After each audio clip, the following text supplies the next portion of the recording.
शुक्रिया साहब। अभी कोई जजमेंटल हमको नहीं होना चाहिए, ऐसा शशांक जी ने कहा। मेरा कहना यह है कि हम किस चीज का इंतजार करेंगे और कब तक हम लोग इंतजार करेंगे, क्योंकि सब कुछ तो हो ही रहा है। मतलब अगर 23 लाख में से 3 लाख फिलिस्तीनी मारे जा चुके हैं। अगर आपने जिस तरीके से एक एक देश के लोगों को मिलिट्री प्लेन्स में ले जा करके आपने भगाने का काम किया है, जिस तरीके से टेररिस्ट लगाए हैं, मतलब हमें और क्या वेट एंड वॉच करने का काम करना है।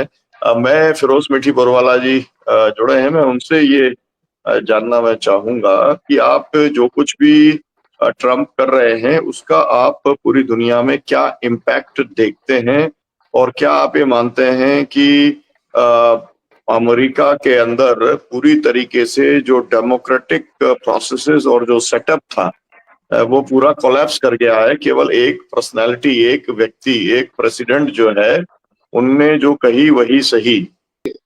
ये जो ट्रम्प है वो सिम्टम है अमेरिका का मैसिव डिक्लाइन का। क्योंकि बेसिकली जो बाइडेन की सरकार और ट्रम्प की सरकार में अंतर वैसा, मतलब बेसिकली जो कॉर्पोरेट ऑलिगार्क्स है वो ही बेसिकली अमेरिका को चला रहे। पहले हम लोग वो समझ जाए। बाइडेन भी एक लिबरल कठपुतली था और ट्रम्प कुछ चीजें और डायरेक्ट कर लेता। अभी मैं कुछ उदाहरण आपको दे दूं। पहला मुद्दा तो ये कि जैसे यहाँ मोदी और अडानी की जोड़ी है, वैसे वहां ट्रम्प और इलॉन मस्क की जोड़ी है। और इलॉन मस्क के खिलाफ गुस्सा बढ़ रहा है। ये मतलब पूरी दुनिया में आज मस्क के खिलाफ आवाजें उठ रही है। उसका कारोबार में, उसकी गाड़ियों में खपत कम हो रही है। जहां तक ट्रम्प की बात है, वो कोई पीस मेकर नहीं है कि मैं डील कर रहा हूं, मैं पीस मेकर कर रहा हूं। मैं आपको चंद उदाहरण उसमें दे दूं। जो डील वो रशिया के साथ करना चाहता है वो इसलिए कर रहा है क्योंकि वो अमेरिका, नेटो और यूरोपियन यूनियन वो हार चुकी है रशिया के सामने यूक्रेन में। ये तो जब ट्रम्प भी आए थे, जब उनका 2 साल का कार्रवाई था 2016 से 20, तब भी उन्होंने कोई प्रक्रिया रोकी नहीं थी यूक्रेन की आर्मी को हथियार देने में। बाइडेन आए तो उसके बाद ये वॉर 2022 में चालू हुई। वरना ओबामा के दौरान 2014 में ही पूरा संकट, यानुकोविच को हटाना, रेजिम चेंज लाना, ये सब ओबामा के दौरान चालू हो गया था। मगर ट्रम्प का इतना ही कैलकुलेशन है कि भाई जो $350 बिलियन का हम लोगों ने इन्वेस्टमेंट किया है वो तो पूरे के पूरे खड्डे में पैसा गया है। हम लोग और कितना पैसा डालें, इसलिए ट्रम्प वहां से निकल रहा है और कोई बड़ा कारण नहीं है। ट्रम्प समझ चुका है। और उसका जो सेक्रेटरी ऑफ स्टेट है मार्को रूबियो, जो क्लियर कट बोल चुके हैं कि हम लोग अभी मल्टीपोलर वर्ल्ड में है। ये कोई डिनाइल का मुद्दा बना नहीं है। बाइडेन की सरकार ने कभी कहा नहीं। वो यूनिपोलर वर्ल्ड की ही कॉन्टेक्स्ट में बाइडेन ऑपरेट कर रहे थे। मगर ट्रम्प और ये सरकार समझ गई है कि ये अभी हम लोग अमेरिका को इस पर चला नहीं पाएंगे।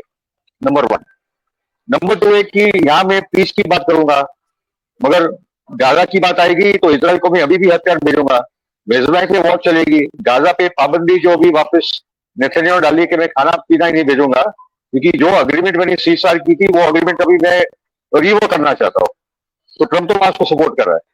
ट्रम्प ने वेनेजुएला पे सैंक्शंस बढ़ा दिए ऑयल कंपनीज के। 2 अमेरिकन ऑयल कंपनीज को बोला भी तुम लोग वहां से निकल जाओ। ईरान के साथ 4 कंपनीज का उसके सैंक्शन बढ़ा दिया है। तो ट्रम्प अपनी तरीके से जो so called make America great again वाला एजेंडा है उसको लेकर वो चल रहा है। मगर ये आप समझ लीजिए कि ट्रम्प जो बोल रहा है कि मैं डीप स्टेट के खिलाफ लड़ रहा हूं, ये डीप स्टेट अमेरिका में कौन है? अमेरिका की डीप स्टेट तो मोसाद और सीआईए है। और ट्रम्प, मार्को रूबियो या उसकी पूरी जो कैबिनेट है इंक्लूडिंग कैश पटेल, जो इंडियन ओरिजिन का हमारा गुजराती बना है, कोई भी वहां डीप स्टेट की इजराइल के साथ जोड़ने की बात नहीं कर रहा है। सबके सब जो भी ट्रम्प के कैबिनेट में आए हैं उस सबके साथ इजराइल अप्रूव है। किसी ने तो लिखा है कि ये लग रहा है कि नेतन्याहू की कैबिनेट आज अमेरिका की कैबिनेट है। ये परिस्थिति है। उसके साथ ट्रम्प की एक अजीब और गरीब तरीके की उसका एक तरीका है काम करना। इसलिए यहाँ कुछ साथियों ने बोल दिया कि ट्रम्प पे लेकर जजमेंट जजमेंट तो एक अलग मुद्दा है, मगर आज ये क्या बोलेगा, कल वो क्या करेगा, उसका कोई गारंटी नहीं है। ओके, तो वो एक और पॉइंट इज वो पॉलिटिकल लीडर करके कम ऑपरेट हो रहा है और एक कॉर्पोरेट डीलर करके ज्यादा ऑपरेट हो रहा है, नफा नुकसान वगैरह वगैरह। तो एक पॉलिटिकल स्टेट्समैन, एक पॉलिटिकल लीडर, वो प्रकार से अपने देश को नहीं चलाता। और आज व्लादिमीर पुतिन ने कुछ महीने पहले वही बोला था कि आज प्रॉब्लम यह है वेस्टर्न वर्ल्ड का, खासकर यूरोप और अमेरिका में, कि कोई भी एक पॉलिटिकल स्टेट्समैन नहीं है, सबके सब जो है सब कॉर्पोरेट ऑलिगार्क है। ये परिस्थिति आज वेस्टर्न वर्ल्ड की, खासकर अमेरिका की। तो मेरा बोलना है नंबर वन कि जो आज परिस्थिति है ये दुनिया के लिए अच्छी है, क्योंकि अमेरिका वीक हो रहा है। अमेरिका और यूरोप के बीच में खाई बढ़ती जा रही है। नेटो को लेकर खुद अमेरिका ट्रम्प सवाल खड़े कर रहा है। यूरोप और अमेरिका वीक होगा तो ग्लोबल मेजोरिटी या ग्लोबल साउथ है, जो नॉन अलाइंड मूवमेंट के देश है, हम लोग बहुत मजबूत होने वाले हैं। और ये जितना सैंक्शंस और मारपीट और ये जो तमाशे ट्रम्प कर रहा है, सभी कंट्रीज अभी ब्रिक्स प्लस की तरफ और दौड़ के भाग के आने वाले। ट्रम्प ये समझ चुका है कि असली खतरा ब्रिक्स प्लस से है, डॉलराइजेशन से है, इसलिए उसने मोदी को धमकी भी दी और मोदी कुछ कर नहीं पाया। आज की बहुत खतरनाक रिपोर्ट आई है कि अडानी का जो कर्जा है वो खरीद रहा है ब्लैक रॉक। ब्लैक रॉक दुनिया की सबसे बड़ी इन्वेस्टमेंट एसेट मैनेजमेंट कंपनी है, $7.5 ट्रिलियन, $11.5 ट्रिलियन की कंपनी है ब्लैक रॉक है, जो अडानी को, और एक कंपनी सिटाडेल जो अडानी को कर्जा दे रही है।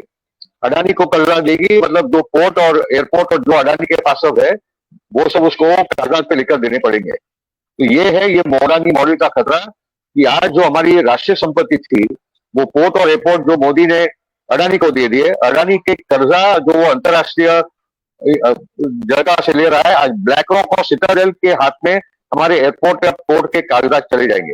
ये खतरा है ये पूरा अभी की अडानी मॉडल को लेकर।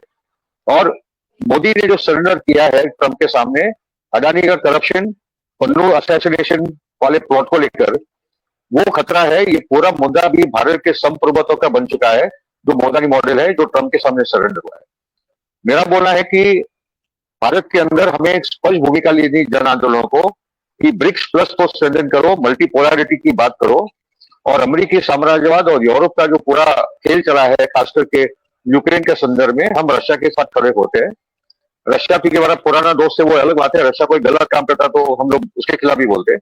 मगर ये जो जंग 2022 की चल रही है वो 2014 में शुरू हो चुकी थी, उसके पहले की बात है।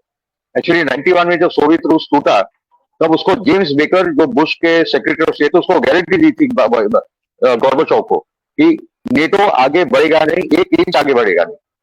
और 1 इंच क्या, देश के देश ईस्ट यूरोप लेते रहे, फाइनली यूक्रेन तक बात आई और नेटो को Ukraine, they wanted to take Ukraine, nuclear दे देते। और रशिया को बराबर से याद है कि यही यूक्रेन का रास्ता था जहां से जर्मन नाजीज आए थे और 22 मिलियन रशियन वर्ल्ड वॉर 2 में मरे थे। ये है पूरी रशिया के एक्शन को लेकर जो हो रहा है।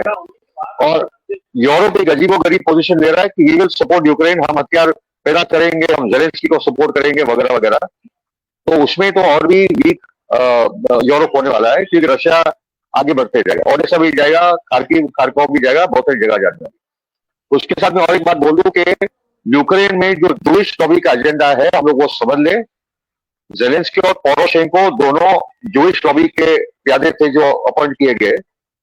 और उस कॉन्टेक्स्ट में ये जो खतरा है यूक्रेन मॉडल का टेक ओवर का, कि आज जो ट्रम्प बोल रहा है जेलेंस्की को रेयर अर्थ मिनरल साइन करके दे दो, अरे जेलेंस्की ने ऑलरेडी साइन करके दे दिया है। यूक्रेन दिख चुका है, यूक्रेन पूरा देश गिरवी रख चुके हैं। और सिटाडेल, ब्लैक रॉक, वैनगार्ड जैसी कंपनीज नहीं, ये पूरे, क्योंकि यूक्रेन बहुत ही फर्टाइल कंट्री है, बहुत ही उपजाऊ कंट्री है, बहुत ही रिच कंट्री है। मगर ये वॉर ने यूक्रेन को बर्बाद कर दिया। 40 मिलियन की आबादी में से 15 मिलियन भाग चुके हैं, 25 मिलियन आ गए। 18 साल के लड़कों को पकड़ कर आप यूक्रेन की आर्मी में डाल रहे हो और रशिया और यूक्रेन को बर्बाद कर रहे हो।